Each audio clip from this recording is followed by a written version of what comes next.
నమస్తే, welcome to TRG news. నేను మీ journalist Siddhu. So love జిహాద్ గురించి మనం ఎన్నో సిరీస్ చేసాం, కానీ ఇవాళ మనం మాట్లాడబోయే ఏదైతే సిరీస్ ఉందో ఇది చాలా స్పెషల్ అనుకోవచ్చు. ఎందుకంటే మన తెలంగాణలో లవ్ జిహాద్ ఎలా మొదలైంది అండ్ దానికి అడ్డుకట్ట వేసిన వాళ్ళు ఎవరైతే ఉన్నారో వాళ్ళని మనం ఈరోజు ఇంటర్వ్యూ చేయబోతున్నాం. ఆయనే రుద్రోజు శ్రీనివాస్ గారు. సో కరీంనగర్ వాస్తవ్యులు అండ్ ప్రిన్సిపల్గా కూడా టీచర్గా కూడా ఆయన వర్క్ చేశారు. సో ఆయన అసలు ఈ ఫీల్డ్లోకి ఎలా వచ్చారు, ఎందుకు లవ్ జిహాద్ గురించి అందరికి కనువిప్పు కలగాలి అనేసి తన గొంతునెత్తారు అనేసి ఆయన మాటలను విందాం. అన్న నమస్తే. నమస్తే. బాగున్నారా? బాగుంటుంది. సో సోషల్ మీడియాలో చాలానే చూస్తుంటాము, మీరు ఏవైతే వర్క్ లవ్ జిహాద్ గురించి ఇవన్నీ ఫైట్స్ చేస్తుంటారు కదా. అవును.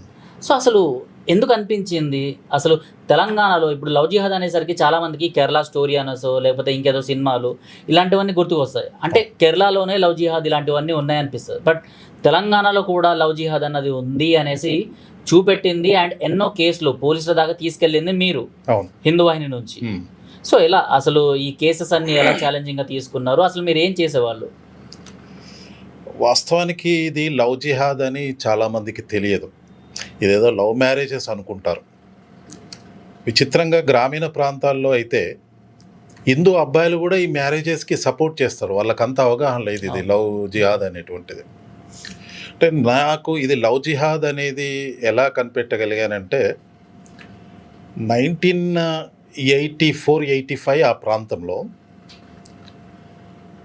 ఆయన ఒక కమ్యూనిస్ట్ లీడర్గా పనిచేసేవాడు. ఒక్కగానొక్క కూతురు. ఆమెను పెళ్ళి చేసుకున్న తర్వాత ఈ లవ్ జిహాద్కి గురైన తర్వాత అతను మానసికంగా కుంగిపోయి చనిపోయాడు. Communist leader. ఓకే. అంతకుముందే వాళ్ళ భార్య చనిపోయింది. వాళ్ళ పెద్ద అబ్బాయి పిచ్చివాడైపోయాడు. చిన్న అబ్బాయి కూడా ఊరికి దూరంగా బతికాడు. అసలు ఏంటిది ఇది ఎంత అని చెప్పేసి అప్పుడు స్టార్ట్ అయింది నాలో తపన ప్రారంభమైంది. అదే సందర్భంలో చుట్టుపక్కల ప్రాంతాలు చూసినట్టయితే ఎక్కడైనా కానీ హిందూ అమ్మాయిల్ని వాళ్ళు పెళ్లి చేసుకున్న సంఘటనలు కనిపించాయి, కానీ మన హిందూ అబ్బాయిలు ముస్లిం అమ్మాయిల్ని పెళ్లి చేసుకున్నట్టు కనిపించలేదు. 87లో 85లో ఇది మదన స్టార్ట్ అయితే 87 నుంచి దీన్ని ఎక్కువగా వర్క్ చేయడం ప్రారంభించారు. ఎక్కడ చూసినా ఇదే. అంటే స్టూడెంట్ యూనియన్ లీడర్స్గా చలామణి అవుతూ అన్ని పార్టీలలో వాళ్ళు హిందూ అమ్మాయిలతో సఖ్యతగా ఉంటూ హిందూ అమ్మాయిల్ని లేపుకు వెళ్ళడం. తర్వాత వివిధ మాకు సిపిఐకి సంబంధించిన ఫ్యామిలీ వాళ్ళు ఎవరైతే కేరళ వాళ్ళు ఉంటారో సో వాళ్ళ అమ్మాయిల్ని ముస్లింలకు ఇచ్చేసి మా మహానోత్తం ఇది, మా ఔదార్యం ఇది అనేసి చాటింపు కోసం వాళ్ళు ఇదంతా చేస్తున్నారు అనుకున్నాం. బట్ కావాలనేసే పక్కా ప్రణాళిక ప్రకారం ఇదంతా చేస్తున్నారు.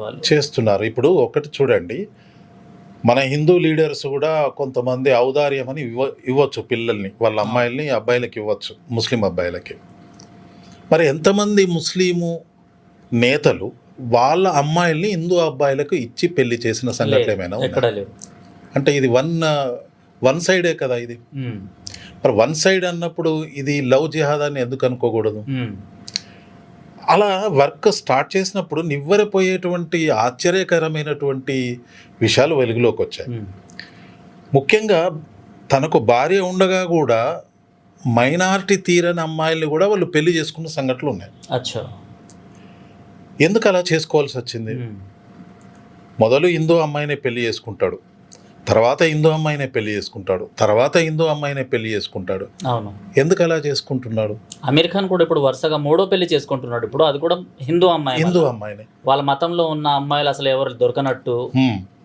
అంటే అర్థం ఏంటి? ఇప్పుడు ఒక్కడికి 3 దొరికినప్పుడు మనిషికి 2 అయినా 6 పిల్లల్ని వాడు కంటాడు. తక్కువ మనిషికి 2 కన్నా 6 పిల్లల్ని కంటాడు. 3 మన హిందువులకు దక్కకుండా చేసేసాడు. అంటే హిందూ ఆడవాళ్ళ సంఖ్య తరుగుతున్నది, ముస్లింల సంఖ్య పెరుగుతున్నది. చాలామంది ఇది చిన్న సమస్య అనుకుంటున్నారు, కానీ కాదు, చాలా పెద్ద సమస్య. 87 వరకు కూడా నేను కూడా వామపక్ష భావజాల లోపలనే పనిచేశాను ఎక్కువ. అంటే కరీంనగర్ ఆ బెల్ట్ మొత్తం నేను సిహెచ్ రాజేశ్వరరావు గారికి అనుంగు శిష్యుణ్ణి. అచ్చా. చెన్నమనేని రాజేశ్వరరావు గారికి అంటే ఇప్పుడు మాకు కనిపిస్తున్న శ్రీనివాస్ అన్న వచ్చేసి కాదు. ఈ బొట్టు పెట్టుకొని కాదు. హిందూ ఆయనలో వర్క్ చేస్తూ అస్సలు ఇప్పుడున్నటువంటి శ్రీనివాస్కి అప్పుడున్న శ్రీనివాస్కి ఏ విధమైన సంబంధం లేదు. ఎందుకు కమ్యూనిస్ట్ భావాల్ని పక్కన పెట్టేసి హిందుత్వ భావాలతో ఇక్కడ ఫైట్ చేయాలనేసి వచ్చారు మీరు? వెరీ గుడ్ క్వశ్చన్ ఇది. చాలామంది కమ్యూనిస్టులు ఎంత బాగా ఆకర్షిస్తారు యూత్ను అంటే అది గ్రామీణ ప్రాంతాలకు వెళ్తే మనకు బాగా అర్థమవుతుంది. వాళ్ళు కేవలం పేదరికం మీద, అసమానతల మీద ఫోకస్ చేసి యూత్ను ఆకర్షిస్తారు. రైటే, పేదరికం కూడా ఉండకూడదు, అసమానతలు ఉండకూడదు, సమాజంలో అందరూ సమానమే, అందరికీ అన్ని రకాల అవకాశాలు రావాలి, ఉద్యోగ ఉపాధి అవకాశాలు రావాలి, ఇది కాదనలేని సత్యం. దాంట్లో వాళ్ళు వీరోచితమైన పోరాటం కూడా చేశారు, అది కూడా మనం కాదనలేం. కానీ నేను చూసిన సంఘటనలు కొన్ని ఏమైనాయంటే, ముఖ్యంగా హిందువులకు ఎక్కడైతే అన్యాయం జరుగుతుందో అక్కడ వాళ్ళ వాయిస్ లేపలేదు. అంత స్థాయిలో, అంత తీవ్ర స్థాయిలో లేపలేం. కానీ ఎక్కడైనా ముస్లింలకు చిన్న అన్యాయం జరిగిన, మైనార్టీలకు జరిగిన, వీళ్ళు మాత్రం విపరీతంగా రెచ్చిపోయి. ఎందుకంటారు ఇది? ఎందుకంటే ఇప్పటికీ అలానే ఉంది. చాలా కమ్యూనిస్ట్ సంఘాలు కావచ్చు, ఎవరైనా మైనార్టీ పక్షానే మాట్లాడడానికి మొగ్గు చూపుతారు, కానీ హిందువుల పక్షాన ఎవరు మాట్లాడరు. నాకేమనిపిస్తుంది అంటే, కమ్యూనిజం అనేది ఈ ఇస్లాం అంటే అబ్రహామిక్ మతాల యొక్క ఆయుధమేమో అనిపిస్తుంది. మొదలు ఇది చదును చేస్తుంది, తర్వాత వాళ్ళు పంట తీస్తారు. చదును చేయడానికి వాడేటువంటి ఆయుధమే కమ్యూనిజం. ఇరాన్లో అదే జరిగింది కదా. అక్కడి కమ్యూనిస్ట్ నాయకులు ఇస్లాం పాలన అక్కడ తీసుకొచ్చిన తర్వాత, సపోర్ట్ చేసిన తర్వాత, ఆ ఇస్లాం పాలకులు ఎవరైతే ఉన్నారో ఖోమ్నీ వర్గం వాళ్ళు కమ్యూనిస్టులు అందరినీ అక్కడ లేపేసిండ్రు. అంతే కదా. ఎవరు లేరు కమ్యూనిస్టులు అక్కడ లేరు. నీకు అరబిక్ కంట్రీలో ఎక్కడ కూడా కమ్యూనిస్టులు ఉండరు. కానీ కమ్యూనిస్టులు మొదలు ఈ ఇస్లాంను స్థాపించడానికి సరి అయిన ఏర్పాట్లు చేస్తారు. ఇండియాలో కూడా అదే జరుగుతుంది. ఇది అవునన్నా కాదన్నా నగ్న సత్యం. భారతదేశంలో ఉన్నటువంటి ప్రతి కమ్యూనిస్టు, మీకు ఒక లైవ్ ఎగ్జాంపుల్ చెప్తాను. జస్ట్ ఒక 1 year బ్యాక్ ఒక సెక్యులర్ పార్టీకి చెందినటువంటి ఒక లేడీ దాదాపు ఒక 100 పెళ్ళిళ్ళు చేసింది. ఆమె చెప్పిన వర్షన్, నేను చూడలేదు. ఈ 100 పెళ్ళిళ్ళల్లో 60-70 హిందూ అమ్మాయిల్ని ముస్లింల అబ్బాయిలకి ఇచ్చి పెళ్లి చేసిన సంఘటనలు. ఇవి ఆదర్శ వివాహాలు అంటారు. ఆదర్శ వివాహాలు, మతాంతర వివాహాలు, కులాంతర వివాహాల పేరుతో ఇవి చేశారు. సరే, ఒప్పుకుందాం, మనం సమాజం అంత మెచ్యూర్గా వస్తే తప్పేం లేదు. అయితే వాళ్ళ అక్కయ్య కొడుకు ఒక ముస్లిం అమ్మాయిని ప్రేమించాడు. ఎవరు? ఈ పెళ్లి ఈ లీడర్ ఒక ఉంది కదా, వాళ్ళ అక్క కొడుకు ఒక ముస్లిం అమ్మాయిని లవ్ చేశాడు. అప్పుడు ఆమె వెనకడుగు వేసి నా దగ్గరకు వచ్చింది, మీరేమైనా సహాయం చేయగలుగుతారా? ఎందుకు నేనేం చేయాలి? మీకు పోలీసు సపోర్ట్ ఉంది, అంతకుముందు మీరే అధికారంలో ఉన్నారు. మేజరే కదా మళ్ళీ వాళ్ళిద్దరు కూడా. మళ్ళీ ఇద్దరు మేజరే, ఇద్దరికి విల్లింగ్ ఉంది, చట్టపరంగా ఏ అడ్డంకులు లేవు. ఆమె చెప్పింది ఏంటంటే, చేయడానికి ఇవన్నీ ఓకే, కానీ తర్వాత మా వాడిని చంపుతారా, మా ఇంటి మీద ఏమైనా అటాక్ చేస్తారా అంటే. వీళ్ళ ఇంటి దాకా వచ్చింది కాబట్టి అప్పుడు వీళ్ళకి తెలిసి వచ్చింది, ఆ భయం అప్పుడు తెలిసింది. అంటే సమాజంలో ఎంత భయం ఉంది ముస్లింలు అంటే. ఇంకొకటి, వాళ్ళు ముస్లింలు చేసేటువంటివి, ఒక టౌన్లో ఒక అబ్బాయి ముస్లిం అమ్మాయిని పెళ్లి చేసుకున్నాడు, పూణే తీసుకెళ్ళాడు, పూణేనో భీవెండో తీసుకెళ్ళాడు. ఈ ముస్లిమ్స్ ఏం చేశారంటే, పోలీస్ స్టేషన్లో ఫిర్యాదు చేయాలి. ఆ అబ్బాయి ఇంటికి వెళ్ళి ఆ ఇంట్లో ఉన్నారు వాళ్ళు. ఆ ఇంట్లో ఉండి, మేము బంధువులం కదా, మేము ఇంట్లోకి వెళ్ళి కదలం, బయటకు ఏమంటున్నారు, మేము బంధువులం అంటున్నారు. కానీ లోపల తల్లిదండ్రులు ఏమని బెదిరిస్తున్నారంటే, మా అమ్మాయిని మాకు అప్ప చెప్తేనే మంచిది, లేకపోతే ఏం జరుగుతుందో చూడండి. ఇది ఎప్పటి ఇష్యూ? ఇది దాదాపు ఒక 10 years బ్యాక్. 10 years బ్యాక్ అంటే మీరు స్టార్టింగ్ లో చూసిన కేసెస్లో 10-12 years బ్యాక్. ఇది ఏం చేస్తారు చెప్పండి? అంటే ఒక రకంగా హౌస్ అరెస్ట్ చేశారు. అవును, 3 daysలో తీసుకొచ్చి చెప్పారు. అంటే హిందువులకు మళ్ళీ సపోర్ట్ చేయడానికి కూడా ఎవరు రారు. అండ్ మీరున్న ఏరియాలో కూడా ఒకప్పుడు లెఫ్ట్ వర్గము, ఆ తర్వాత కాంగ్రెస్, ఇప్పుడు బీజేపీ ఉన్నా కూడా సో అసలు హిందుత్వ సంస్థలు కూడా అక్కడ లేవు అనుకున్నాను నేను. ఉండేవి కాదు కదా అక్కడ. ఉన్నా అంత బలంగా ఉండవు, ఎందుకంటే వీళ్ళ వాయిస్ సింగిల్ వాయిస్. ఎస్. వీళ్ళని ఏమైనా చేస్తే అడ్డు వచ్చేటువంటి సమాజం లేదు. అసలు వాస్తవానికి అక్కడ జరిగేది ఏంటంటే హిందువులలోనే ఈ అవేర్నెస్ లేదు. ఎలా ఉంటుందంటే హిందూ మైండ్ సెట్, ఒక హిందూ అమ్మాయిని ముస్లిం అబ్బాయి పెళ్లి చేసుకుంటే హిందూ అమ్మాయి వాళ్ళ బంధువులు అన్నదమ్ములు వెళ్ళి అటాక్ చేశారనుకోండి, వాళ్ళు కొడతారు, వాళ్ళు ఊరుకోరు కదా. అప్పుడు మన హిందూ సమాజం ఏమంటారు తెలుసా, వీడి చెల్లిని వీడు అదుపాజ్ఞలో పెట్టుకోలేక వాళ్ళ మీదకి ఎందుకు అటాక్ వెళ్ళారు అంటారు. అంటే మన సమాజాన్ని మనమే డీగ్రేడ్ చేస్తున్నాం.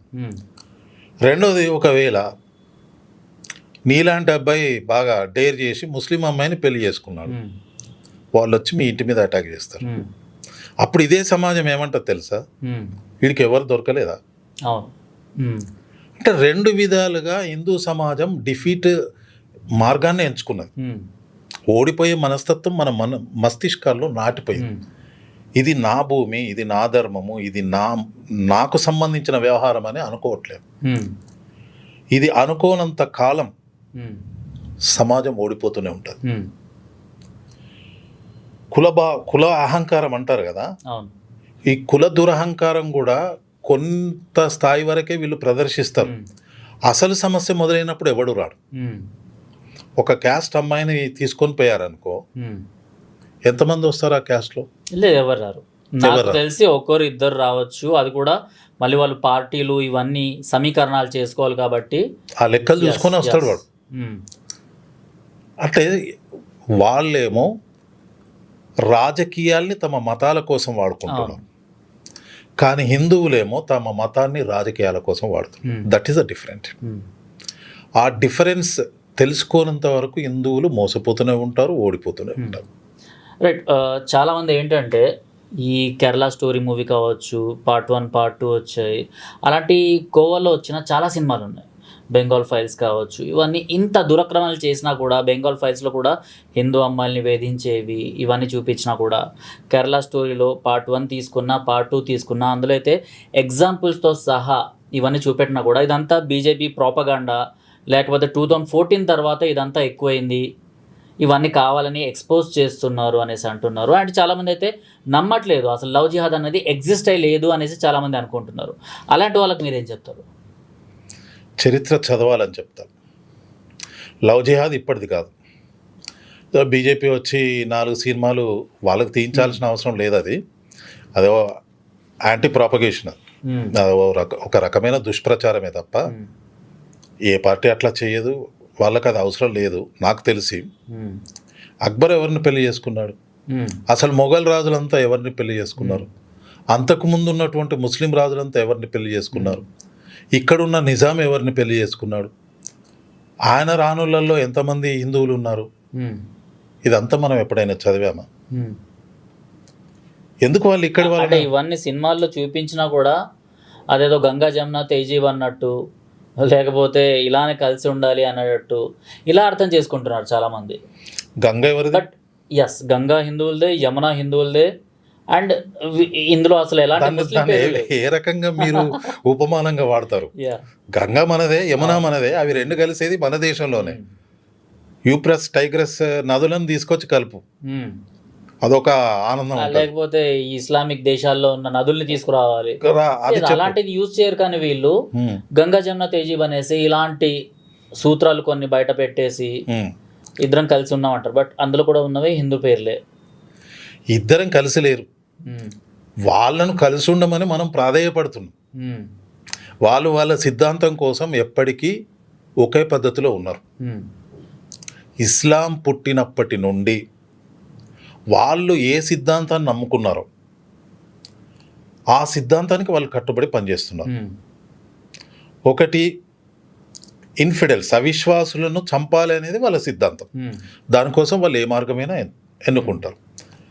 వాళ్ళ యొక్క మతాన్ని వ్యాప్తి చేయడానికి వాళ్ళ గ్రంథం ఏది బోధిస్తుందో అవన్నీ వాళ్ళు అమలు చేస్తున్నారు. ఇది ఆ గ్రంథంలో ఉందా అని మానవుడే క్వశ్చన్ చేస్తాడు. ఆ గ్రంథం వీడు చదివాడు, మన గ్రంథము చదివాడు. ఎస్. ఏం చెప్తాం సమాధానం? ముఖ్యంగా హిందూ తల్లిదండ్రులు బాగా ఆలోచన చేయాలి. కట్టు బొట్టు సంస్కృతితో పాటు ప్రతిరోజు ఒక శ్లోకమన్నా భగవద్గీత పిల్లలకి చెప్పాలి. ఇతర మతాలలో ఏముంది కూడా చెప్పాలి. మొన్న పెద్ద ఆయన చెప్తున్నాడు, మీరు నేను 10 మందిని కలిసి క్రైస్తవుల ఇళ్ళలోకి వెళ్దాం, బైబిల్ ఉంటుంది. ముస్లింల ఇళ్ళలోకి వెళ్దాం, ఖురాన్ ఉంటుంది. మీ హిందువుల ఇళ్ళకి వెళ్దాం, ఎన్ని భగవద్గీతలు వెళ్తాయి అన్నాడు. ఇది నిజంగా అవమానకరమైన పరిస్థితి కదా. మన హిందువులలో ఈ అవేర్నెస్ రాకపోవడం, మనం ఎప్పుడూ సంపాదన ఆస్తి కూడబెట్టడము, ప్రతిష్ట, వంశము, వంశగౌరవం ఇవి చూస్తున్నాం తప్ప ఈ దేవుడు ఇచ్చినటువంటి ఆజ్ఞను నెరవేర్చాలని, భగవంతుడు మనకు చూపినటువంటి మార్గాన్ని స్ప్రెడ్ చేయాలనే ఆలోచన మనకు రావట్లేదు. భగవద్గీత గొప్పతనం చెప్తాం, కానీ భగవద్గీతను 10 మందికి అందజేసి దాంట్లో ఉన్న గొప్ప విషయం ఏంటి మనం చెప్పే ప్రయత్నం చేస్తలేం. మన పిల్లలకు చెప్పట్లేదు. సో అందువల్ల మనం వెనకబడిపోతున్నాం కదా. సో మీరు ఇప్పుడు భగవద్గీత ప్రీచేసి ఇవన్నీ చేస్తున్నారు. సో పీపుల్స్ వార్లో ఉన్నప్పుడు మీరు ఏం చేసేవాళ్ళు మరి? అంటే అప్పుడు దేవుళ్ళ పైన మీకు నమ్మకము ఇలాంటివన్నీ? పీపుల్స్ వార్ అని కాదు, అసలు వామపక్ష భావజాలం. అయితే అప్పుడు భక్తి ఉండేది కానీ క్వశ్చన్ చేసే తత్వం ఎక్కువ ఉండేది నాకు. సమాజం మీద ఒక తిరుగుబాటు తత్వము, తిరుగుబాటు ఆలోచన ఇది బాగా ఉండేది. అప్పుడు నేనున్న సామాజిక పరిస్థితులు అలా ప్రభావితం చేసినాయి నన్ను. మా ఇంటి పేదరికం, తర్వాత అక్కడ ఉన్నటువంటి గ్రామీణ పరిస్థితి, మా ఇంటి చుట్టే ప్రజా కోర్టులు నిర్వహించేవాళ్ళు నక్సల్స్ వచ్చేసి. వాళ్ళ ఉత్తేజభరితమైనటువంటి స్పీచెస్, వాళ్ళ పాటలు, వాళ్ళు జనాన్ని సమీకరించే తీరు, కొన్ని విషయాలలో ప్రజల కోసం వాళ్ళు చేస్తున్న పోరాటం, అది నిజమా కాదా తర్వాత విషయం, కానీ ఆ ప్రజల్ని మోటివేషన్ చేసేటువంటి తత్వం ఏదైతుందో నిజంగా అది వండర్ఫుల్. దానికి ఎవరైనా దాసులు కావాల్సిందే. అది ఇంకా హిందూ సంఘాలు అవి వాటిని పుణికిపుచ్చుకోవట్లేదు, తీసుకోలేదు, ఆ ఉద్యమ స్ఫూర్తిని తీసుకురావట్లేదు.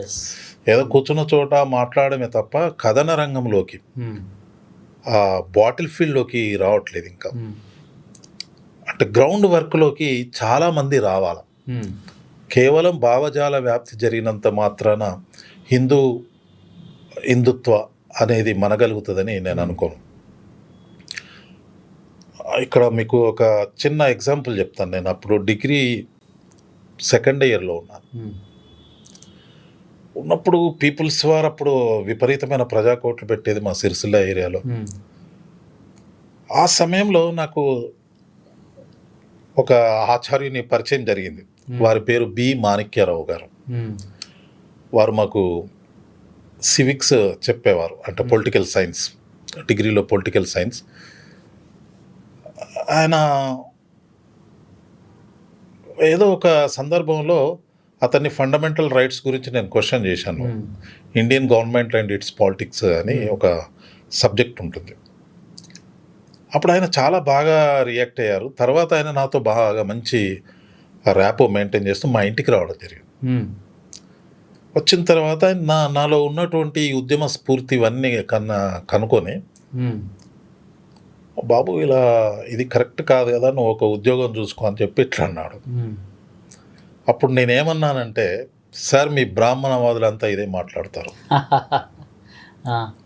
మీ క్లాస్ అంతా హ్యావ్స్, మేమంతా హ్యావ్ నాట్స్ అని ఇలా కరాఖండిగా మాట్లాడాను. ఎందుకు బాబు అట్లా మాట్లాడుతున్నావు అన్నాడు.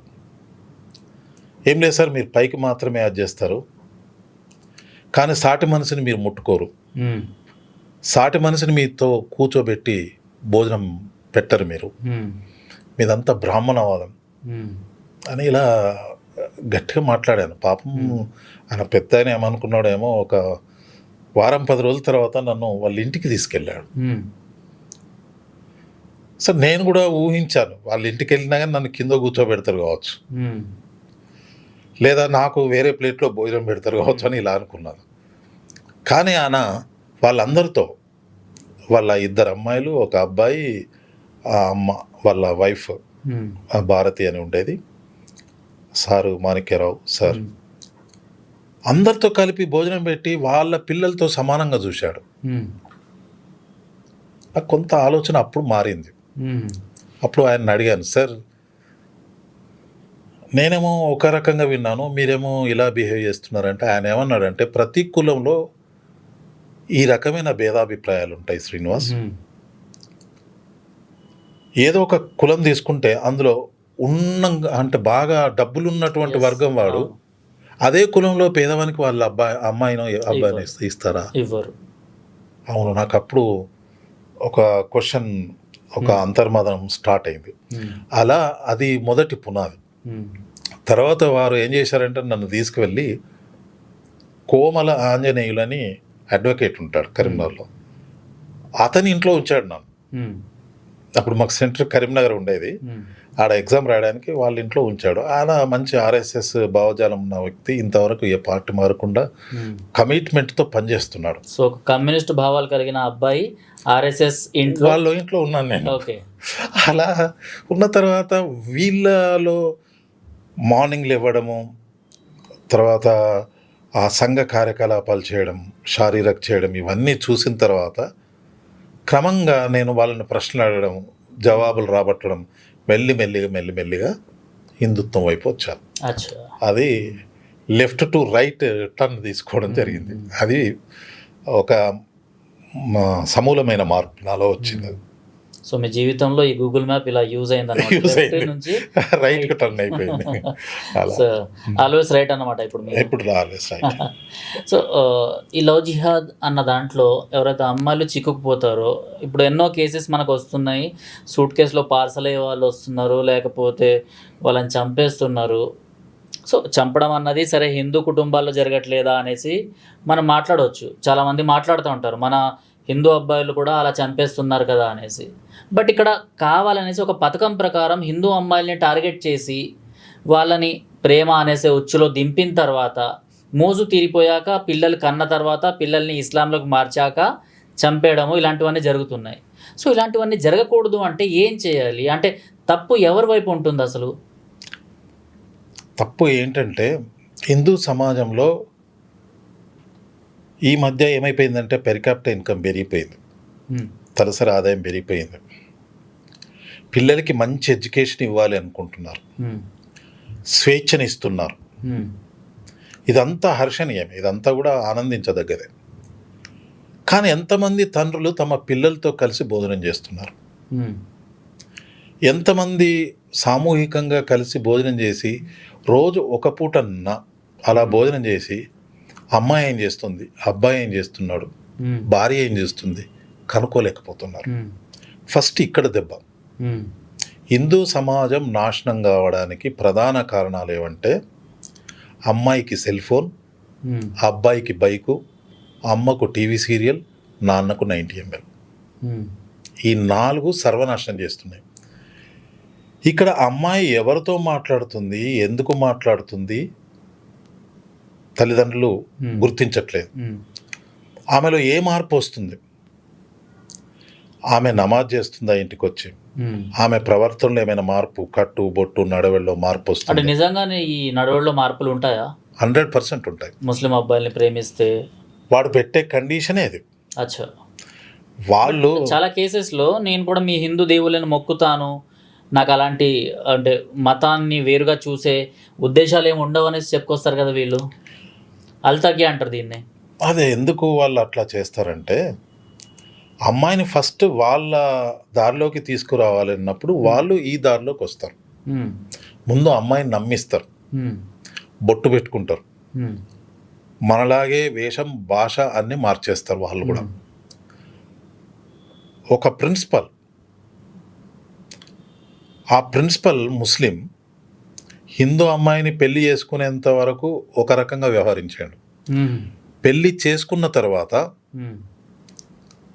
ఆమె ప్రతిరోజు పూజ చేసుకునేది, మతం మార్చుకోలే. మెల్లిగా ఆ ఫోటోలు తీసేయించాడు. ఒక్కొక్కటి ఈమె నుండి దూరం చేస్తూ చివరికి ఆమె పేరు మార్చేశాడు, మతం మార్చేశాడు. అంతకుముందు ఓపెన్గా తిరిగింది, బురకను ధరించేశాడు. అంటే ఇవన్నీ మీరు చూసిన కేసెస్ చెప్తున్నారు. 100% చూసినాయి చెప్తాను. సభాముఖంగా ఈ మీడియా పరంగా మనం పేర్లో చెప్పలేము. అవును. వాళ్ళందరి చరిత్ర తెలుసు. అతను నాకు మంచి మిత్రుడే. అంటే వాళ్ళు ఏం చేస్తున్నారు, వాళ్ళకు ఒక ఇంటెన్షన్ ఉంది, స్ట్రాంగ్ డిజైర్ ఉంది, వాళ్ళ మత వ్యాప్తి చేసుకోవాలనేటువంటి ఒక డిజైర్ ఉంది. దానికోసం వాళ్ళు రకరకాల పన్నాగాలు పన్నుతున్నారు వాళ్ళు. ఇది హిందూ సమాజం ఇంకా మేల్కోవట్లేదు. చిన్న ఎగ్జాంపుల్ చెప్తాను. నాగరికత ప్రారంభమైనప్పటి నుండి గేలం వేసి చేపలను పడుతూనే ఉన్నాడు మనిషి. చేపలకు తెలివి వచ్చిందా ఇప్పటి వరకు? లేదు. ఆ గాలానికి పడుతూనే ఉన్నాయి చేపలు తప్ప ఆ గాలాన్ని కొరకొద్దు అనేటువంటి మైండ్ వాటికి రావట్లేదు. గొర్రె కసాయాన్ని నమ్మినట్టు ఆ చేప ఈ గాలాన్ని నమ్ముతుంది. Same thing happening. బట్ ఇందులో ఇప్పుడు కేసెస్ తీసుకున్నా కూడా ఒక కర్ణాటకకు సంబంధించిన ఒక కేసు వచ్చింది మొన్నే. అంటే అమ్మాయిని ఫార్మసిస్ట్ అమ్మాయిని ప్రేమించిన తర్వాత అమ్మాయిని చిత్కబాది చంపివేయడం జరిగింది. అబ్బాయి అమ్మాయి వచ్చేసి ఫార్మా, అబ్బాయి వచ్చేసి డ్రైవర్. లేకపోతే చాలా కేసెస్లో అమ్మాయి doctor, engineer, department, police department వాళ్ళు కూడా ఉంటున్నారు. అండ్ ఇటు సైడ్ అబ్బాయిలు వచ్చేసి పంక్చర్ చేసే షాపులో వర్క్ చేసేవాళ్ళు, హోటల్ షాప్లో వర్క్ చేసేవాళ్ళు, ఇలాంటి వాళ్ళు ఉంటున్నారు. అంటే ఇలాంటి ఉచ్చుల్లో పడ్డానికి నిజంగానే వీళ్ళు ఏదైనా కొన్ని డ్రగ్స్ అంటారు కదా, అలాంటి వాటికి అలవాటు చేస్తున్నారా? లేకపోతే ఊర్లో అంటారు కదా ఏదైనా మందు పెట్టినరా అనేసి, ఇలాంటివన్నీ ఉంటాయా? ఒక్క ఆయుధం కాదు, చాలా ఆయుధాలు వాడతారు వాళ్ళు. ఫస్ట్ వాళ్ళు ఏం చేస్తారంటే ఆడవాళ్ళతో చాలా ప్రేమగా మాట్లాడతారు, చాలా ఇంప్రెస్ చేస్తారు, వాళ్ళకు ఫేవర్గా చేయాల్సినన్ని చేస్తారు వాళ్ళు. చేసిన తర్వాత ఏం జరుగుతుంది, ఈమె మెల్లగా మాట్లాడడం ప్రారంభిస్తుంది. నంబర్ తీసుకోవడం, మాట్లాడడం, మంచి ఎట్లా అంటే ఆమెను అనునయిస్తూ ప్రేమతో చాలా మృదువుగా మాట్లాడుతూ వాళ్ళను లొంగ తీసుకోవడం, చిన్న చిన్న గిఫ్ట్లు ఇవ్వడం, పార్టీలకు ఆహ్వానించడం, ఆమె బర్త్డే అని తెలుసుకొని అర్ధరాత్రి అయినా ఆమె ఇంటికి వెళ్ళి గిఫ్ట్లు ఇవ్వడం. ఇది సైకాలజికల్ వారు ఇదంతా. అంటే మానసికంగా ఆమెను లొంగ తీసుకోవడం, ఇది ఒకటి చేస్తారు. రెండోది వీళ్ళు కొన్ని బ్లాక్ మ్యాజిక్స్ కూడా చేస్తారు. అంటే ఈ ఫకీర్లు వీళ్ళు ఉంటారు, వాళ్ళు దర్గాలలో వాళ్ళ దగ్గర నుంచి తాయెత్తులు తీసుకొస్తారు వాళ్ళు. అవి ఎంతవరకు పనిచేస్తాయో తెలియదు కానీ వాళ్ళు మొండి వారిపోతుంటారు మన వాళ్ళు, అమ్మాయిలు. అది కడతారు వాళ్ళు. ఇంకొకటి ఏం చేస్తారంటే ఈ నెత్తికి ఏదో పసరు పెడతారు వాళ్ళు, దాన్ని చంపినాయిగా మాట వినదు అమ్మాయి. అంటే మన ఊర్లలో అంటారు కదా మందు పెట్టడం. ఓకే. అయితే వీళ్ళు ఏం చేస్తారంటే ఈ దర్గాల దగ్గర ఈ ఫకీర్లు వీళ్ళ మంత్రించి ఇస్తారు, అవి తీసుకొచ్చి కట్టుతారు లేదా కట్టుకోమని చెప్తారు. తర్వాత ఆ దర్గాలకు తీసుకుపోవడం. దీంట్లో ఇంకా విశేషం ఏముంటుంది అంటే వాడి కుటుంబ సభ్యులందరూ కూడా వానికి సపోర్ట్ చేస్తారు. వీడి అమ్మాయిని ఇంటికి తీసుకెళ్తాడు. ఇంటికి తీసుకెళ్ళినప్పుడు వాళ్ళ ఇంట్లో వాళ్ళ అమ్మ, వాళ్ళ చెల్లె, వాళ్ళ టోటల్ ఫ్యామిలీ అమ్మాయిని ఒక మహారాణిలాగా చూస్తారు. తినిపించడం, ఈ అమ్మాయిని అస్సలు ఎలా చూస్తారు, మీ కుటుంబంలో లేని ప్రేమ మేము ఇక్కడ ఉలకబోస్తున్నాము అన్నట్టు అది కల్పిస్తారు. అప్పుడు ఈ అమ్మాయి అప్పుడు ఎలా మారుతుందంటే, అంటే చాలా వరకు హిందూ ఫ్యామిలీస్లో ఎలా ఉంటాయంటే చిన్న చిన్న విషయాలు గొడవ పడే తత్వం ఉంటుంది. ఇవి బేరీజ్ వేసుకుంటుంది.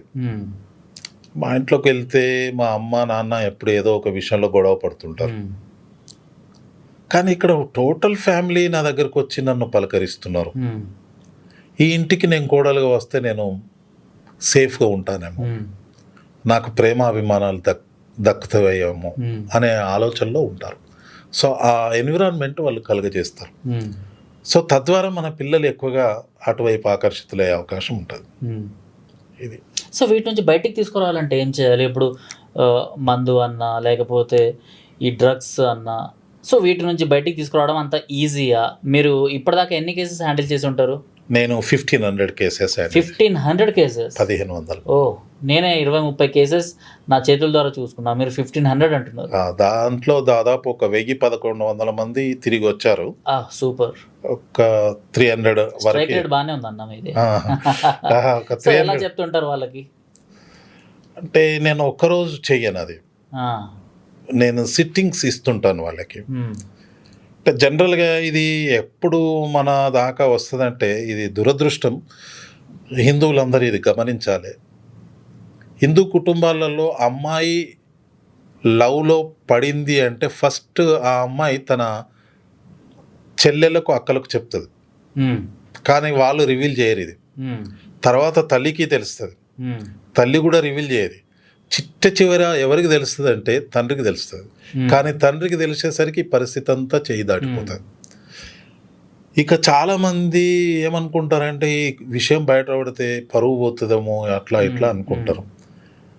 కొందరు ధైర్యవంతులు మన లాంటి వాళ్ళను సంప్రదిస్తారు. అప్పుడు మనం రంగంలోకి దిగుతాం. మనం ఏం చేస్తాం, అమ్మాయిని తీసుకొచ్చి అప్పయ్యారు, మిస్సింగ్ కేసు ఒకటి ఫైల్ అవుతుంది, అమ్మాయిని తీసుకొస్తారు.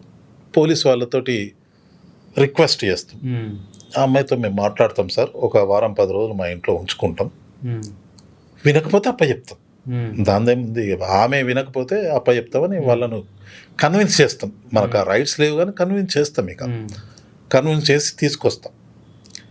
తీసుకొచ్చిన తర్వాత మనం కౌంటర్ క్వశ్చన్స్ అడుగుతుంటాం అన్నమాట. ఎలా అంటే ఇప్పుడు మరి మీ తల్లిదండ్రులకు నీ మీద ప్రేమ లేదే ఇంత డబ్బు ఖర్చు పెట్టారా, నీకు ఇంత చదివించాడు కదా మీ నాన్న. అసలు గొడవ లేకుండా కుటుంబము ఉండడం వేస్ట్. అది గొడవల ద్వారానే ప్రేమ బలపడుతుంది. గిల్లి కజ్జాల ద్వారా, చిన్న చిన్న గొడవల ద్వారా భార్యాభర్తల మధ్య బంధం ఇంకెక్కువ అవుతుంది. అలగడం ఉండాలి, ఓదార్చడం ఉండాలి, ప్రేమ ఉండాలి అని ఇలా చెప్పుకుంటూ వస్తూ మీ అమ్మ ఇంత కష్టాలలో ఓ రోజు పూటకు ఉండి లేక కూడా ఎల్లదీస్తుంది అంటే అర్థం ఏంటి? మీ నాన్న మీద విశ్వాసం కదా, మరి మీ అమ్మలాగా నువ్వెందుకు ఉండలేకపోయినావు అని ఆ రకంగా వాళ్ళ ఫ్యామిలీలో ఉన్న ఎగ్జాంపుల్సే తీసుకొని మనం చెప్పాలి.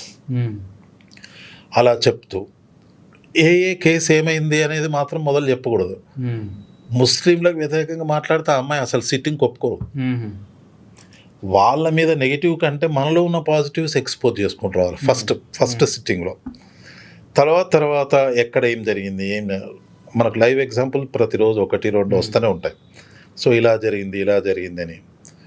ఇంకా నేనేం చేస్తానంటే అలా మోసపోయినటువంటి వాళ్ళకి ఇంతకుముందు ఎవరైతే నా చేత రెస్క్యూ చేయబడ్డారో వాళ్ళని తీసుకొచ్చి కౌన్సిలింగ్ ఇస్తాను. ఇప్పుడు నేను ఎంత చెప్పినా నాది ఒక 30-40% పనిచేస్తుంది.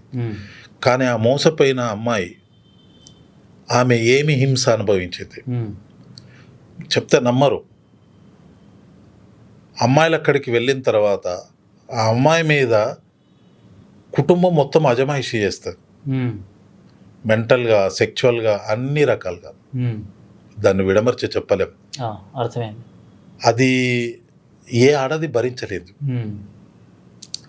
ఎందుకంటే వాళ్ళ దృష్టిలో హిందూ అనేటువంటి వాడు కఫీర్. మనకు పుట్టినటువంటి పిల్లలు కూడా అవిశ్వాసులు. వాళ్ళని చంపినా, కొట్టినా, లైంగికంగా వేధించినా, అత్యాచారం చేసినా తప్పు కదా, తప్పు కాదు. అది బాధపడ్డోళ్ళటువంటి ఆ సాక్ష్యాలనే వీళ్ళ ముందు ప్రవేశపెడతానే. అప్పుడు నిజమా అని అడుగుతుంది, అట్లుంటుందా అని అడుగుతుంది. తర్వాత ఏం చేస్తా, వాళ్ళ ఫోన్ నెంబర్ ఇచ్చి వీళ్ళకు మధ్య అది చేయడం. తర్వాత వాళ్ళ కుటుంబ సభ్యులు, అంటే ఈ మోసపోయిన అమ్మాయి యొక్క కుటుంబ సభ్యులను కూడా పరిచయం చేస్తూ క్రమంగా గ్రిప్లోకి తీసుకొస్తుంటారు. కొంతమంది మూర్ఖులు ఉంటారు, వాళ్ళు వినరు, వాళ్ళు అసలు ఫస్ట్ సిట్టింగ్కే ఒప్పుకోరు. సో మీరు హ్యాండిల్ చేసిన కేసెస్లో ఈ కేసుని నేను హ్యాండిల్ చేయలేను అనేసి ఏదైనా కేసు అనిపించిందా మీకు? అంటే అంత జుగుప్సాకరంగా, లేకపోతే అంత భయంకరంగా, ఈ కేసుని ఛాలెంజింగ్గా మనం తీసుకోలేము, ఈ అమ్మాయి మన చేతిలోకి రాదు అనేసి అనిపించిన కేసెస్ ఉన్నాయి. నా లైఫ్లో ఒకే ఒక్క కేసు అసలు ఏం చెప్పాలో అర్థం కాదు. అమ్మాయి చాలా అందంగా ఉంటుంది. అమ్మాయి గేట్ ద్వారా జాబ్ తెచ్చుకున్నది. మంచి నాలెడ్జ్ ఫెలో. ర్యాంక్ కూడా గెస్టెడ్ ర్యాంక్ ఆమె. ఆమె సరే, ఆమె క్యాడర్ వాడిని పెళ్లి చేసుకున్నా మనకు చూడ్డానికి సరే పోతే పోని, మనం తెలుగులో సామెత ఉంటుంది, కులం చెడ్డ సుఖం దక్కాలి అని. అదే ఒక క్యాడర్ సేమ్ ఉన్నప్పుడు పోలేండి, వాళ్ళు ఇష్టపడ్డారు అని అనుకుంటాం. But 10th fail. నేను ఒక 10 సార్లు ట్రై చేశాను. ఆ అమ్మాయి అసలు నాతో మాట్లాడడానికి ఒప్పుకోలేదు. ఆ కేసులో మాత్రం నేను చాలా బాధపడ్డాను. ఆమె అసలు నాతో మాట్లాడడానికి కానీ, నా కౌన్సిలర్స్ను తీసుకొని వెళ్ళాను, 2 అడ్వకేట్స్ని తీసుకొని వెళ్ళాను. నాకు ఒక టీం ఉంటుంది. ఆమె ససేమిరా అన్నది. ఆమె ఇప్పటికీ టిల్ నౌ అలాగే ఉంది తప్ప మార్పు రాలేదు. ఉంది అట్లా 1-2 సంఘటనలు ఉన్నాయి. అన్నీ సక్సెస్ అయినా నేను చెప్పలేను. 2-3 సంఘటనలు ఎదురు దెబ్బలు తిన్న సంఘటనలు ఉన్నది. ఇంకో సంఘటన అయితే డైరెక్ట్ వాళ్ళే వెళ్ళి పోలీస్ స్టేషన్లో కేసు పెట్టారు నా పైన. ఏమని అంటే, అమ్మాయి కౌన్సిలింగ్ కోసం వాళ్ళ కమ్యూనిటీ వాళ్ళని తీసుకొని పోయినాం. ఎంత చెప్పినా వాళ్ళు విన్నట్టే విన్నరు, పెళ్లి చేసేసారు. ఇక్కడ విచిత్రం ఏంటంటే, అమ్మాయి యొక్క తల్లిదండ్రులు కూడా అబ్బాయి వైపే ఉన్నారు. పెళ్లి చేసేసారు. చేసేసి వాళ్ళు ఫంక్షన్ హాల్లో రిసెప్షన్ పెట్టారు. దాన్ని ఆ కమ్యూనిటీ వాళ్ళు తీవ్రంగా అది చేశారు. మేము ఇంత చెప్పినా ఇట్లా చేస్తామని చెప్పి అది చేశారు. అప్పుడు ఈ అమ్మాయి వాళ్ళ యొక్క తల్లి, తండ్రి, అమ్మాయి, ఆ కొత్తగా పెళ్లి చేసుకున్నవాడు, దీనికి అంతటికి కారణం పలానా రుద్ర శ్రీనివాస్ అని చెప్పి పోలీస్ స్టేషన్లో కంప్లైంట్ చేశారు. సరే పోయి మాట్లాడి, సార్ నాకేం సంబంధం లేదని చెప్పడం జరిగింది. అంటే లవ్ జిహాద్ డీల్ చేయడం అనేది మాటల్లో చెప్పేంత ఈజీ కాదు. అది చాలా పెద్ద సబ్జెక్టు. అన్నిటికీ తెగించినప్పుడు ఇది సాధ్యమవుతుంది. ఫస్ట్ ఆఫ్ ఆల్ నేను ఉంటానా పోతానా అనేది క్వశ్చన్ మార్క్. ఉండొచ్చు, పోవచ్చు.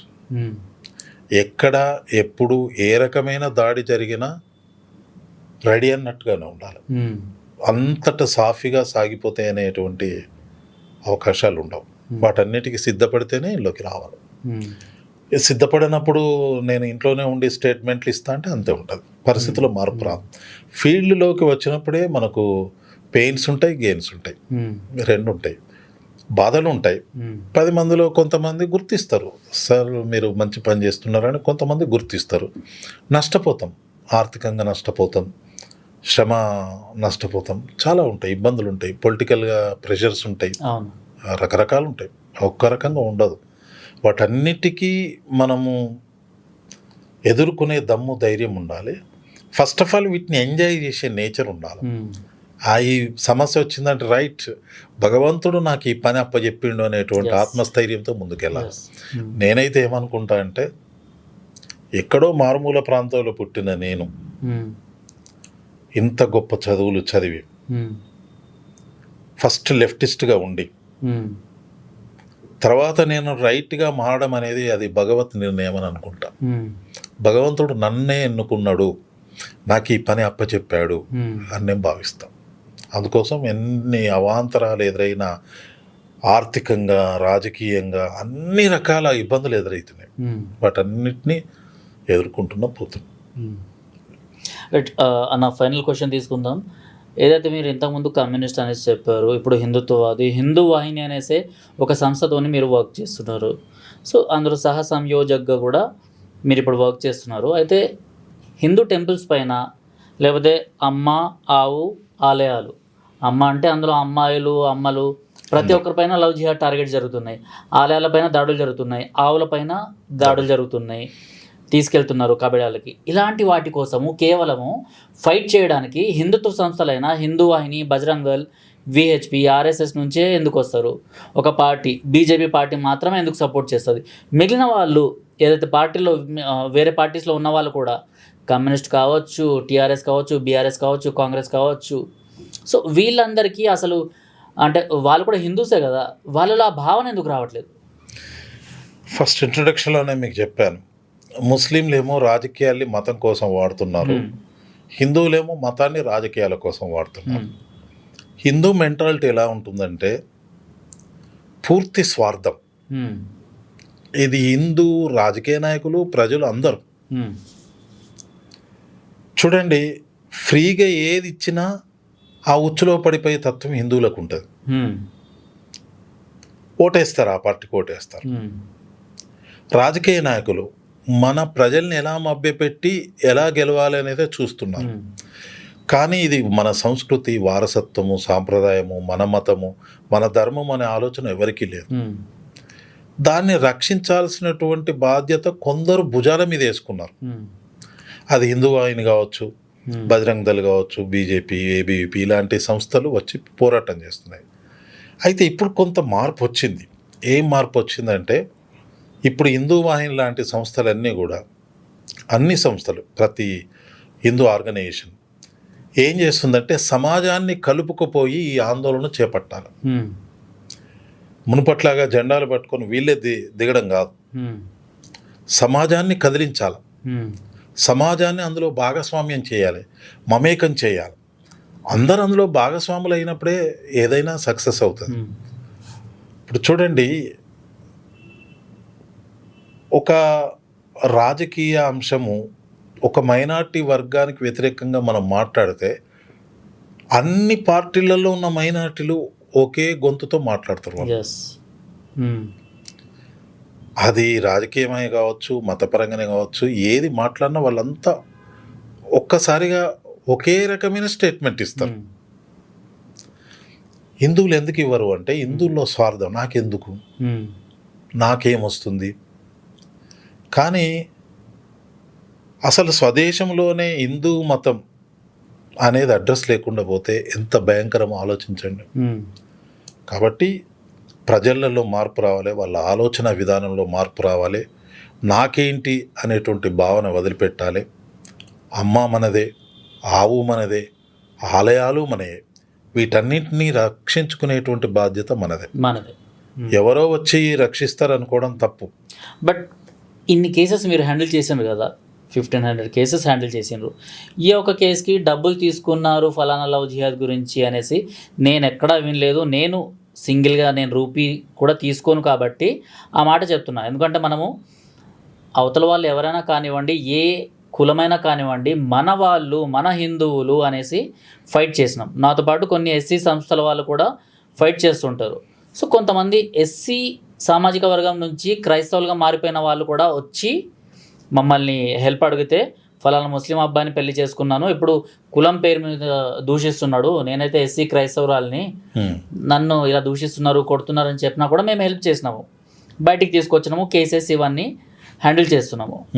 మనం డబ్బులు తీసుకోకుండా ఇంత వర్క్ చేస్తున్నా కూడా మతోన్మాదులు అనేసి ముద్ర వేసినప్పుడు మీకు ఎలా అనిపిస్తుంది? నిజంగా అది సింగిల్ రూపీ తీసుకోకుండా మనం కేవలం ధర్మం గురించి, ఆ ఫలానా ఇంట్లో ఉన్న అమ్మాయి కూడా మన చెల్లె కదా, మన ఇంట్లో కూతురికి ఎలా అన్యాయం జరుగుతుంటే చూడలేమో అలా అనేసి మనం ఒక స్టెప్ వేస్తున్నాం. బట్ అప్పుడు ఆ టైంలో కూడా వీళ్ళు మనువాదులు, మతోన్మాదులు అనేసి కొన్ని మాటలు వినిపిస్తాయి. అంటే వాళ్ళకి గ్రౌండ్ రియాలిటీ తెలియదు. నిజంగా మనమే మతోన్మాదులమైతే ఇన్నేళ్ళు ఓపికగా మనం ఉండేవాళ్ళం కాదు. మనమే మతోన్మాదులమై, మనమే హింసావాదులమై, మనదే ఒక క్రూర స్వభావం అయి ఉంటే ఈ దేశంలో ఏ మతం కూడా, ఇతర మతం కూడా ఇందులో అడుగు పెట్టేది కాదు. అది గుర్తుపెట్టుకోవాలి. ఎన్ని అన్నా మనం పడి ఉంటున్నామంటే మనకు ఫస్ట్ నుంచి మన మైండ్లో ఏముందంటే అందరం బాగుండాలి. సనాతన ధర్మం యొక్క గొప్ప వాంఛ ఏమిటంటే వసుదైక కుటుంబంగా మనం భావిస్తాం. మతాన్ని ఒక జీవన విధానంగా మనం భావించడం తప్ప మతాన్ని ఒక ఆయుధంగా దాన్ని వ్యాప్తి చేయాలనే తలంపు మనలో లేదు. అది ఉంటే ఇలా మాట్లాడే వాళ్ళు ఉండరు. కాబట్టి మతోన్మాదం అనేటువంటిది అది అవగాహన రాహిత్యంతో మాట్లాడేవాళ్ళు. మనలాంటి వాళ్ళు ఫైట్ చేయకపోతే ఈ దేశానికి వెన్నెముకగా ఉన్న హిందూ ధర్మము, ఆలయాలు ఇవన్నీ కుప్పకూలిపోతాయి. అంటే ఈ దేశానికి ఏదైతే బ్యాక్ బోన్ ఉందో అదే లేకపోతే ఆ స్థిరత్వం అన్నది ఉండదు. మళ్ళీ బ్రిటిషర్ల పాలన లాగానో లేకపోతే అరబ్ మతస్థులు వచ్చి పాలించినట్టు ఇస్లామిక్ పరిపాలన, లేకపోతే ఈ సెక్యులర్ వాళ్ళు ఎవరైతే ఉన్నారో వాళ్ళ పాలనే రావచ్చు. వస్తుంది 100%. ఇప్పుడే చూడండి, మీకు అంతదాకా అవసరం లేదండి. హైదరాబాద్లో పాత బస్తీలో ఒక హిందూ అభ్యర్థికి టిక్కెట్ ఇచ్చేటువంటి పార్టీలు ఏవైనా ఉన్నాయా? ఈ సెక్యులర్ పార్టీలు. సెక్యులర్ గురించి మాట్లాడుతున్నారు కదా. పాత బస్తీలో ఒక హిందూ వ్యక్తికి, సరే హిందూ కాదు, ఒక సిక్కు వ్యక్తికి, లేదా ఒక క్రైస్తవ వ్యక్తికి, ఒక బుద్ధిస్ట్కి, ఇప్పుడు అంటున్నారు కదా బుద్ధిజం గురించి మాట్లాడే వాళ్ళు కొంతమంది మేధావులు ఉన్నారు కదా, ఆ మేధావులని అక్కడ నిలబెట్టి గెలిపించే పార్టీలు ఏవైనా ఉన్నాయా? మరి ఇప్పుడు జై భీమ్ జై మీమ్ ఇలా మాట్లాడుతున్నారు కదా, ఆ జై మీమ్లను అక్కడ నిలబెట్టినప్పుడు ఆ బుద్ధిస్టులు గెలవగలుగుతారా? మరి మతోన్మాదులు ఎవరు? ఒకవేళ మనం మతోన్మాదులమైతే చాలా చోట్ల ముస్లిం క్యాండిడేట్లు గెలిచారు. మతం మార్చుకున్నటువంటి వ్యక్తులు ఈరోజు ఉన్నత పదవులలో ఉన్నారు. వాళ్ళు వాస్తవానికి బీసీసీ కింద వస్తారు. రాజకీయ పార్టీలు కూడా మనం మోసం చేస్తున్నాయి. వాళ్ళు బీసీసీలని తెలిసి ఉన్న ఎస్సీ కేటగిరీ కింద టికెట్లు ఇస్తున్నారు. ప్రజాస్వామ్యం అక్కడే ఓడిపోయింది. అసలు సంకుచిత రాజకీయాలు అనేటువంటివి అక్కడే ప్రారంభమైనవి. నిజంగా హిందువులే మతోన్మాదులైతే వెంటనే దాన్ని ఆబ్జెక్షన్ చేసేవాళ్ళు కదా. ఇప్పుడు కరీంనగర్ జిల్లాలో కూడా 1-2 నియోజకవర్గాలు అలా ఉన్నాయి. వాళ్ళు ఎవరు కూడా నిజమైనటువంటి దళితులు కాదు, వాళ్ళు మతాన్ని మార్చుకున్నటువంటి వ్యక్తులే. సో వాళ్ళు ఈరోజు రాజకీయాలు మాట్లాడుతున్నారు. హిందువులకే కనుక మతోన్మాదము కలిగిన మెంటాలిటీ ఉంటే వాళ్ళు గెలిచేవాళ్ళ. ఈ పార్టీలు టికెట్ ఇచ్చిన ప్రజలలో ఆ భావం ఉంటే వాళ్ళు గెలిచేవాళ్ళ. కాబట్టి ఎవరు విశాల దృక్పథం ఉంది?